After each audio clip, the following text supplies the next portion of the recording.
The Ace of Spades. The smoky haze of the dimly lit poker room hung low in the air, a shroud that concealed the secrets and lies of the players gathered around the table. In the corner of the room, a lone figure, known only as the Ace of Spades, sat in quiet contemplation, his dark eyes hidden behind a pair of black sunglasses. He had a reputation that sent shivers down the spines of his opponents, a reputation for having a peculiar gift that bordered on the supernatural. The Ace of Spades, whose real name was Martin Blake, possessed a unique ability that made him the most feared player in the underground world of high-stakes poker. He could see through playing cards, as if they were made of glass. It was a gift he had discovered in his youth, an ability that had turned him into a legend among gamblers and a pariah among cheats. That fateful night, the players gathered around the table were a motley crew of hustlers, gangsters, and desperate souls, all hoping to take the Ace of Spades down a notch and claim their piece of the pot. The tension in the room was palpable, and the stakes were higher than ever. Martin knew that tonight, he faced his toughest challenge yet. As the dealer shuffled the deck and began to deal the cards, Martin's heart pounded with anticipation. He carefully watched each card as it was dealt, his X-ray vision allowing him to see the hidden depths of the game. He saw the subtle creases, the minuscule imperfections, and the faintest traces of ink that marked each card's identity. Martin's uncanny ability allowed him to see through the deception of the other players. He could tell when someone was bluffing or holding a strong hand.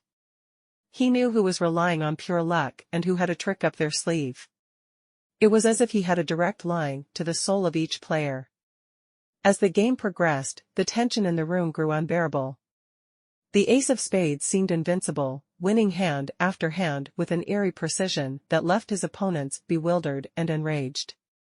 But beneath his stoic facade, Martin couldn't shake the feeling that something was amiss. One of the players, a burly man with a scarred face named Big Tony, had been on a losing streak all night. Martin's X-ray vision had revealed Big Tony's desperation, his dwindling funds, and his growing determination to turn the tide. Big Tony's next move was audacious. He pushed all his chips into the center of the table, an all-or-nothing bet that could either resurrect his fortunes or seal his doom. Martin hesitated for a moment, his X-ray vision revealing the truth behind Big Tony's bluff. The man had a pair of eights, far from a winning hand. But Martin also saw something else, a concealed derringer tucked in Big Tony's boot. It was a desperate move, a dangerous gamble. With a calm and collected demeanor, Martin folded his hand and leaned back in his chair. "I'm out," he declared, his voice unwavering. Big Tony's eyes widened in disbelief as he revealed his cards, convinced he had won. But the other players gasped as they saw Martin's folded hand, a royal flush. The Ace of Spades had just turned down a sure victory, sparing himself from Big Tony's treacherous plot. The room erupted into chaos as security guards swarmed in to apprehend Big Tony. Martin watched it all unfold with the same detached calmness that had become his trademark. He may have had X-ray vision, but he also possessed something equally valuable, a sense of morality that kept him one step ahead of those who would use their talents for evil. As the commotion subsided, Martin collected his winnings, including a substantial pot from the players who had fallen victim to Big Tony's bluffs earlier in the night.